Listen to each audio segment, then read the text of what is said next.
The Trigger is actually two books in one. The first half of the book demolishes the official story of 9/11, and the second half tells an amazing story which leads to who actually did it, and it wasn't 19 Islamic hijackers. And the point of the title, The Trigger, is that 9/11 was the trigger.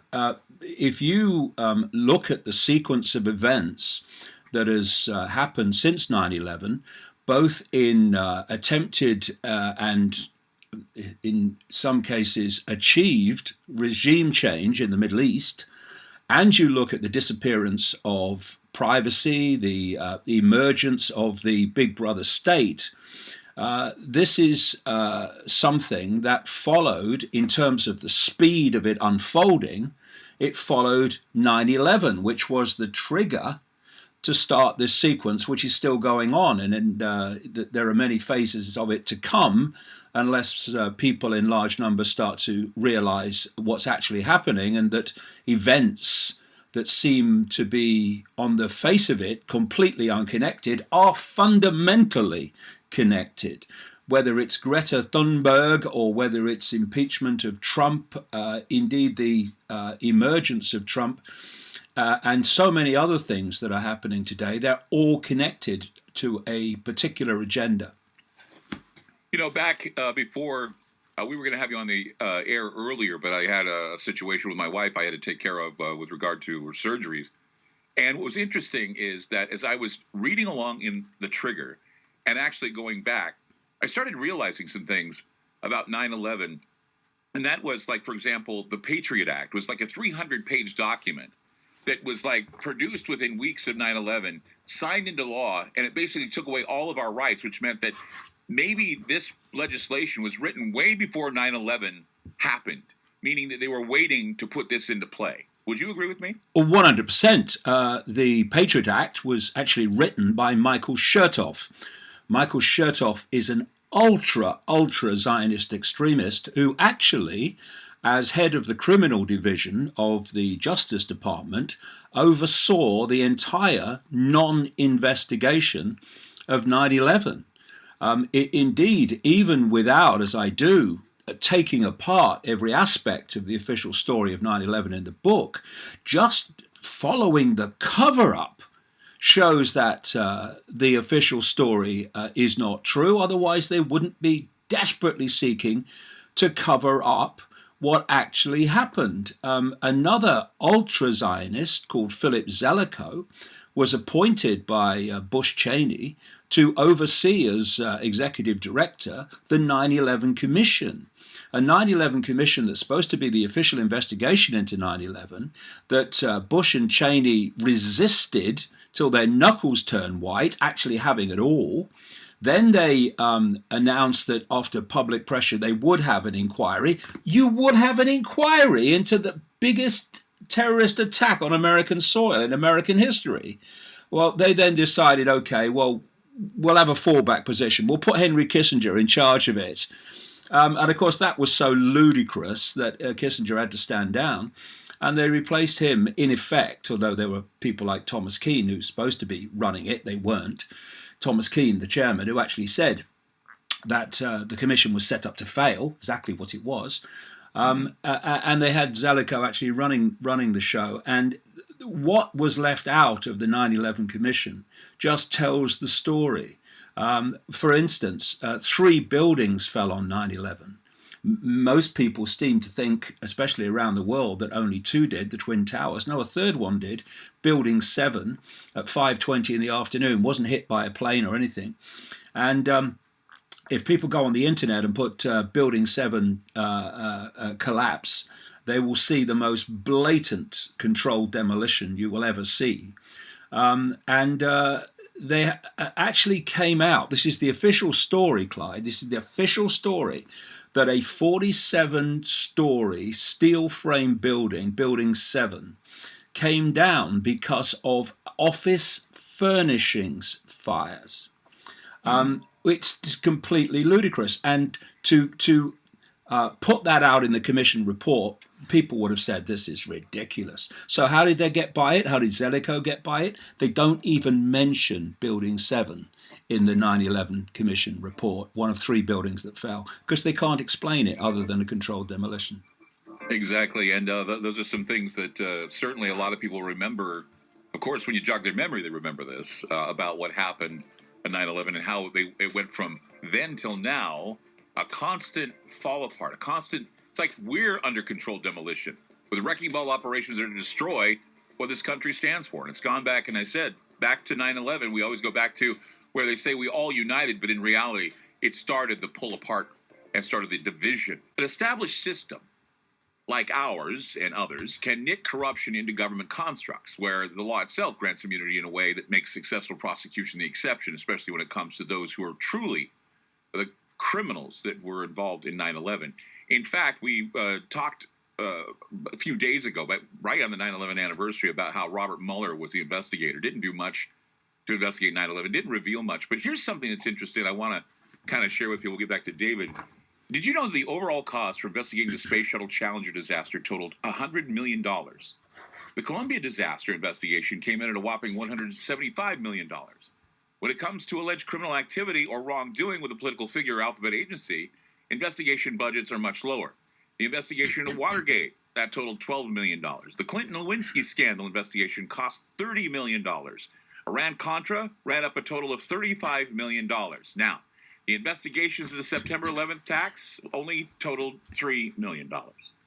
That was $3 million, an allowance given to the 9/11 Commission and Congress to subsequently basically investigate. And then, of course, the president says, well, that's not enough. So he signed into law an additional $11 million appropriation for the commission. Then they had to beg for more money.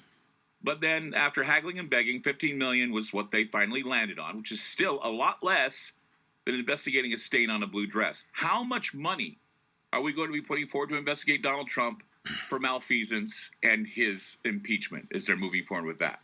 David Icke is with us tonight on Ground Zero. The book is called The Trigger, The Lie That Changed the World, Who Really Did It and Why. It seems the same names always come up when you're doing searches about who was behind 9/11 and what was the intent, especially with something called the Project for the New American Century.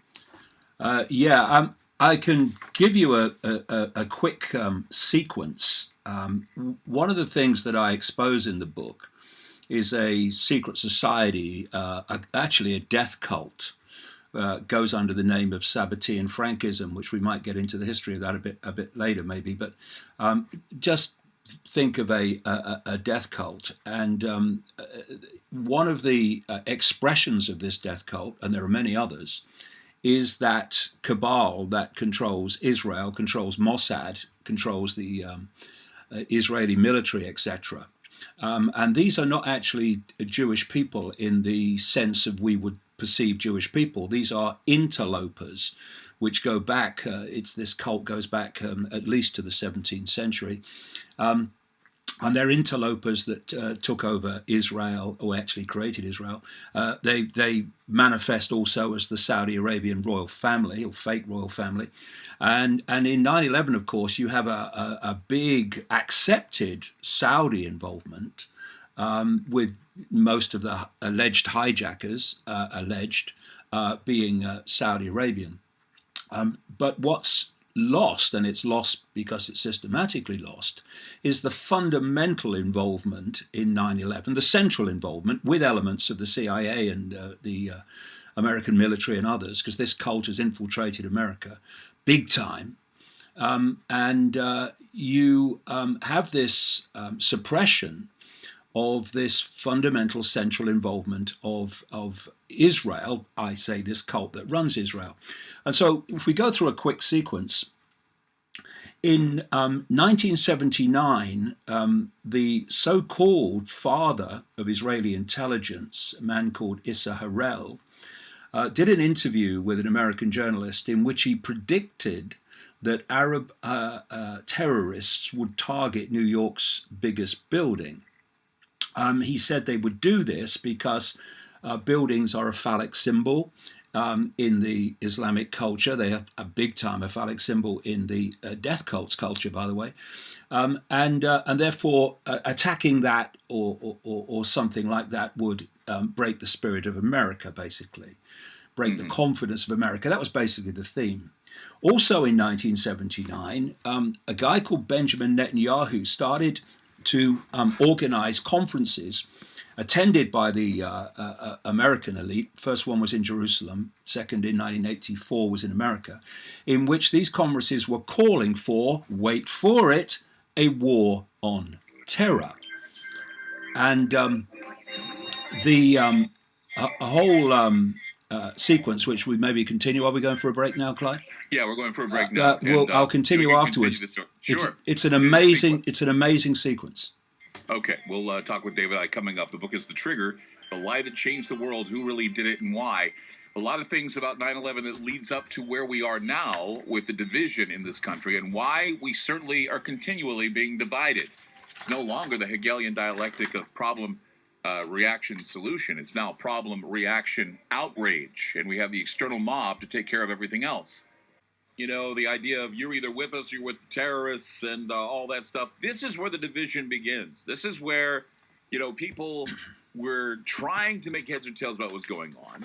They wanted to move on with their lives. But then we had this cloud that was looming over us all the time. We were convinced of the necessity of big government making big decisions that were unpopular and uncomfortable. And we were also very frightened at the time in our history where the shadow of what happened would loom forever as a political football in the hands of the endgame strategists that would do anything to keep us in a state of flux. And when we were terrified and confused, we forgot that everything was happening in real time. And we hid, we fled. I mean, we ignored details, we ignored the warnings. And so when we revisit all this stuff, of course, The Trigger, The Lie That Changed the World, Who Really Did and Why, about 9/11, David Icke's book, we start hearing some of the underbelly that doesn't get reported in the mainstream as to how we have gotten from a time of division to an even greater point of division with the same names and the same people in the background making the decisions for us. And now we're on the road to impeachment. And now we're on the road to changing our form of government, changing our form of what kind of government we have leading us from a constitutional republic to a socialist type of government. David Icke is with us tonight on Ground Zero. We're talking about that very thing. So, David, continue with what you were saying earlier. Yeah, there was this very clear sequence, which I lay out in great detail in the book. As I said, first of all, in 1979, you had the father of Israeli intelligence, as he was called, Issa Harel, predicting an Arab terrorist attack on New York's biggest building. Then, same year, 79, Benjamin Netanyahu, and then in 1984 as well, organized conferences in Jerusalem and the United States, calling for preemptive strikes on terror states and a war on terrorism. He wrote a book as well, calling for the same things. Then in 1996, Netanyahu became prime minister. He was prime minister then of Israel. And he had a document produced for him by an ultra-Zionist called Richard Perle, of course, who was in a Pentagon position in the 9/11 year of 2001. And it was called A Clean Break, a new strategy for securing the realm, i.e. Israel. And it called for, this is in 1996, it called for the invasion of Iraq to remove Saddam Hussein, to target Syria, to target Iran, and so on. And it also said that it would be very good for Israel to have every kind of inter-Arab conflict that they could make happen. Then in 1997, the following year, Richard Perle, the same Richard Perle, along with another group of ultra-Zionists and people who were in major positions in the Bush administration at the time of 9/11, they created an organization you mentioned earlier called the Project for the New American Century. This was co-founded by ultra-Zionists, Bill Kristol and Robert Kagan. And in this group were Dick Cheney, who would be 9/11 de facto president, vice president officially, Donald Rumsfeld, who would be 9/11 Defense Secretary, Paul Wolfowitz, who would be his deputy in the Pentagon, Dov Zakheim, who would be the comptroller of the Pentagon at the time of 9/11, overseeing the entire Pentagon budget, which somehow managed to lose, quote, more than $2 trillion. And the fact that that $2 trillion was lost was announced on September the 10th, 2001, and something happened the following day which took that completely out of the headlines and out of the newspapers. Just a coincidence, nothing to worry about. Also in this group was Richard Pearl, the guy from the Clean Break document, and a document will be produced by the Project: The New American Century, I'll come to in a second, which was basically a mirror in so many ways of a clean break. And another guy involved in the Project: The New American Century was John Bolton, who until very recently was National Security Advisor to Trump, pushing a series of wars and attacks on the very countries named in 2000, the year 2000, September 2000, by this Project: The New American Century.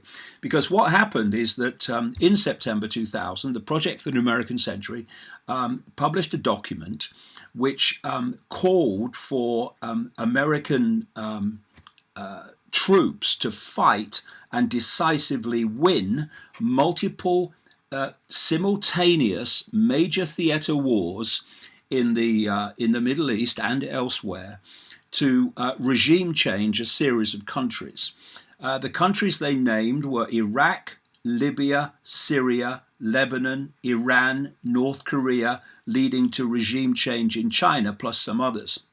And by the way, this group in 1998 sent a letter to Bill Clinton, then president, calling for him to remove Saddam because Saddam had weapons of mass destruction. You can see the sequence. So in this document in September 2000, they say that this series of regime changes they wanted American troops to instigate in the Middle East would not happen very quickly unless America had its own 21st century Pearl Harbor. The document said this process, the process of transformation, is likely to be a long one, absent some catastrophic and catalyzing event like a new Pearl Harbor. 12 months to the month after that document was published, 9 months after the people that wrote it came to power with Bush, America had what Bush called at the time the Pearl Harbor of the 21st century, our Pearl Harbor. And the New York Times reported just after 9/11 that the Pentagon Policy Board, which was absolutely awash with these people from the Project: The New American Century, including Richard Pearl, had met on September 19th and 20th after 9/11 to plot the removal of Saddam Hussein. Then you had Wesley Clark, General Wesley Clark, who of course was a big Whig and big man in NATO at one point. He was interviewed on an internet show called Democracy Now! In 2007, and he told the story of going to the Pentagon immediately after 9/11, meeting with Rumsfeld and meeting with Wolfowitz, and then going downstairs and meeting a general friend of his from the Joint Chiefs of Staff, the uniform level of the Pentagon. And this general, he said, told him that they were going to invade Iraq. This is days after 9/11.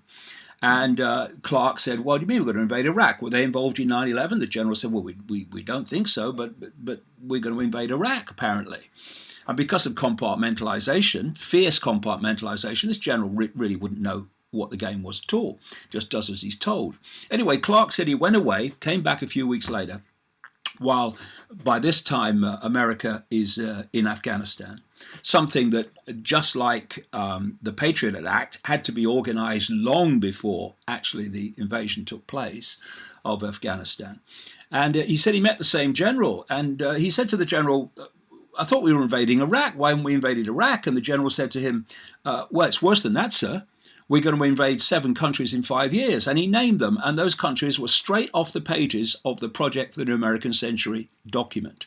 And since then, those countries, because of the trigger of 9/11, have been picked off. And they've been picked off under apparently different administrations.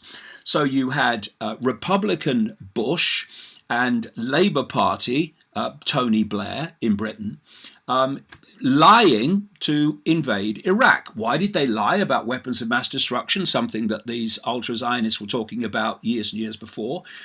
Because they didn't have an excuse to invade Iraq. It was on the list for invasion, so they had to make one up.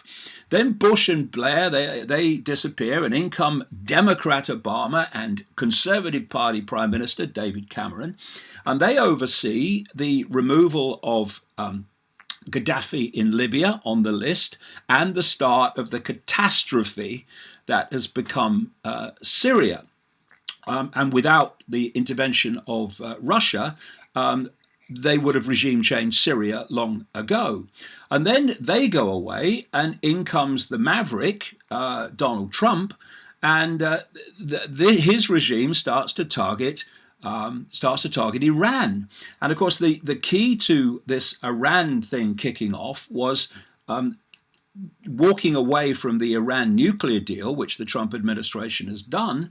And Benjamin Netanyahu was caught. He didn't realize he was caught, but he was caught in a recording, actually claiming that Trump dropped the nuclear deal with Iran, so kicking all this off because of pressure from Netanyahu and Israel.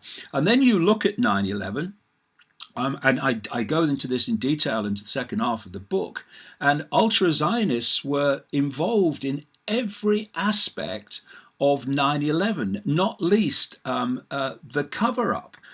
You had an ultra-Zionist in Larry Silverstein and also a guy called Frank Lowy that bought the lease to the Twin Towers. Silverstein already owned the Building 7 in the World Trade Center complex. Basically, weeks before 9/11, Silverstein increased the insurance on the buildings in the case of a terrorist attack, and for his personal contribution of $14 million into the initial buying of the lease, the payout in insurance was $4.5 billion. I also show in the book how Israeli intelligence front organizations were trying from at least 1987 to control the security of the Twin Towers, which they did at the time of 9/11. You had Larry Silverstein so close to Benjamin Netanyahu, this is from sources like Haaretz, the Israeli newspaper, that they spoke on the phone every Sunday because they were longtime pals.